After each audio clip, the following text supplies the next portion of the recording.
E eu diria mais até, o desenvolvimento é feito de tal modo que eu não tenho a mínima dúvida de poder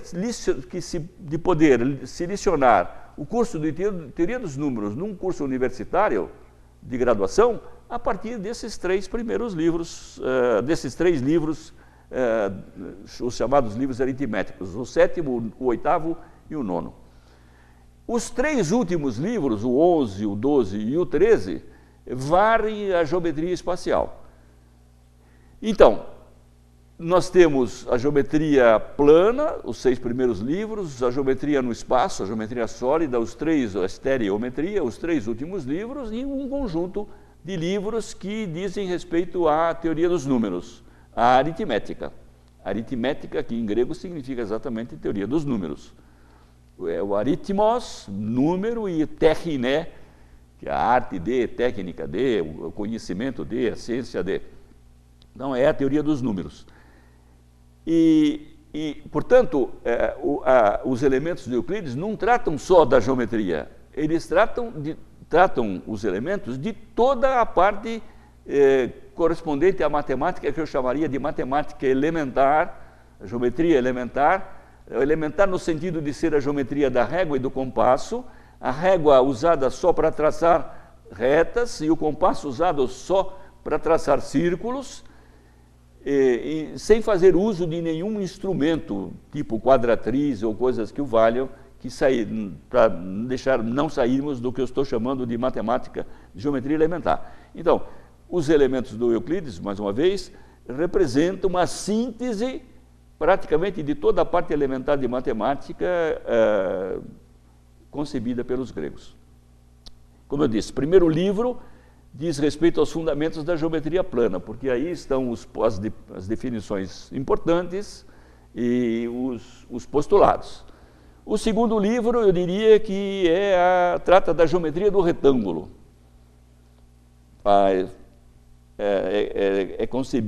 Pode-se ver aí tudo praticamente a respeito de retângulos, e depois entram as áreas, e aí nós temos o que, com alguma restrição, é chamada de a álgebra geométrica, em que são demonstrados, do ponto de vista da geometria, com uma linguagem geométrica, os produtos notáveis, a mais b ao quadrado é igual ao quadrado, mais b ao quadrado, mais 2ab, coisas desse tipo.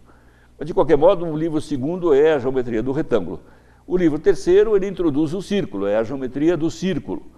O livro quarto fala de polígonos regulares em círculo, inscritos num círculo, circunscrito num círculo. O livro quinto é um livro que exprime um feito notável de um dos maiores matemáticos da antiguidade, o Eudoxo. O livro quinto, eu posso dizer que é um livro da teoria geral das magnitudes em proporção.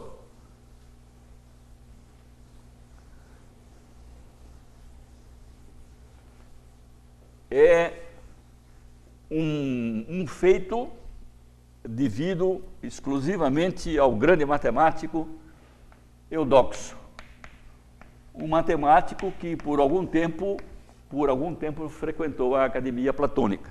De fato, quando Aristóteles chegou para estudar na Academia Platônica, o chefe da Academia Platônica, Platão estava viajando, e o chefe da Academia Platônica era precisamente o Eudoxo.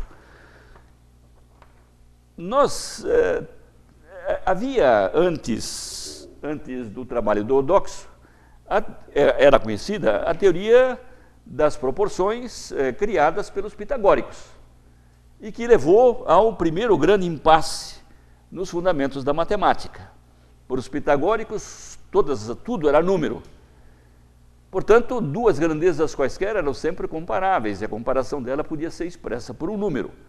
Quando, dentro da própria escola pitagórica, descobriu-se que se eu tomar um retângulo e tomar na sua diagonal, o lado do retângulo e a sua diagonal não são comparáveis, como diríamos hoje, são incomensuráveis, não admitem uma medida comum, criou-se o primeiro grande impasse nos fundamentos da matemática. Esse impasse foi resolvido com uma definição, uma extraordinária definição, dada por Eudoxo, do que significa que duas razões estão em proporção. A definição é a seguinte, em termos modernos. Então, se eu tomar uma razão A está para B, e tomar uma razão C está para D, eu digo que essas duas razões estão em proporção. A palavra proporção em grego é analogia. Transliterando, não é? É o nosso analogia.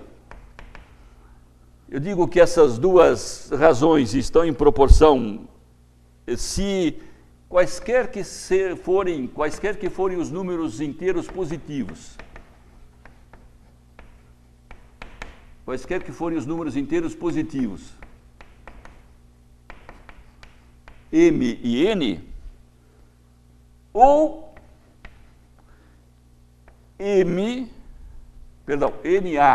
é maior do que MB e NC é maior do que MD, ou NA é igual a MB e NC é igual a MD, ou NA é menor do que MB e NC é menor do que MD.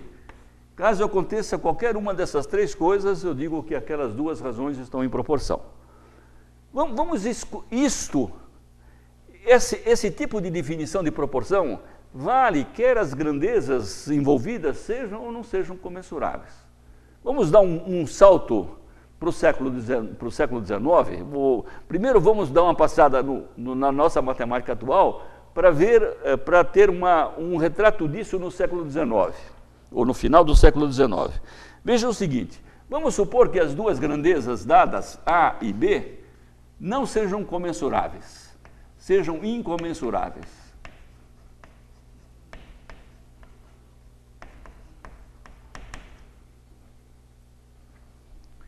Eu digo, se as grandezas A e B forem incomensuráveis, isto implica uma partição. Isso implica uma partição no corpo dos números racionais, que eu vou indicar assim. Do seguinte modo, vejam, se A e B forem incomensuráveis, isto aqui não vai valer nunca.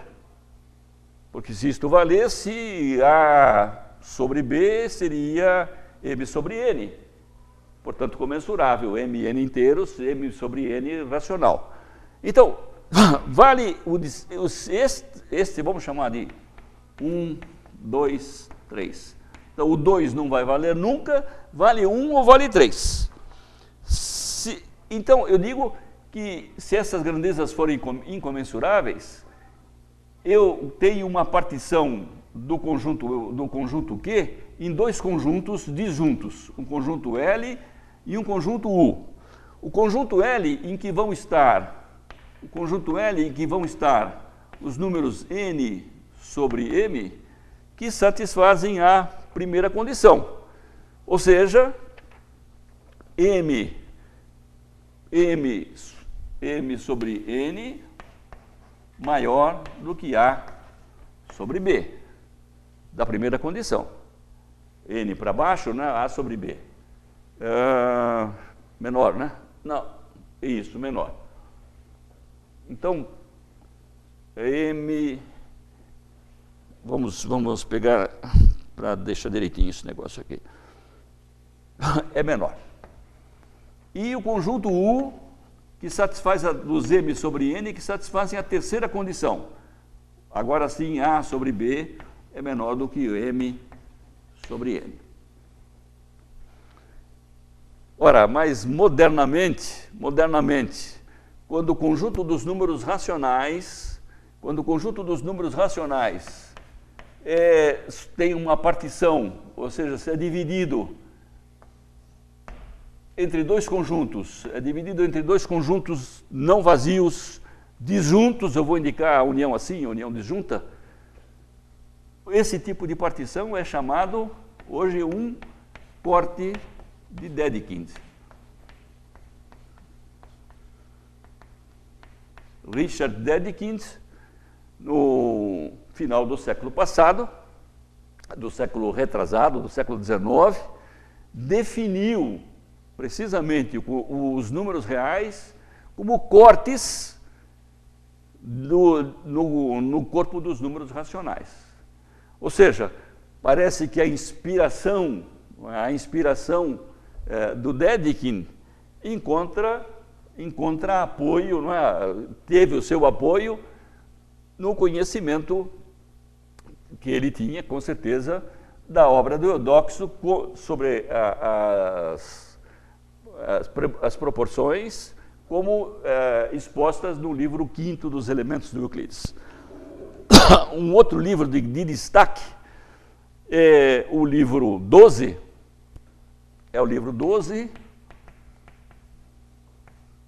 onde está um outro grande trabalho do Eudoxo, na verdade o método de exaustão. O método de exaustão do Eudoxo, em que você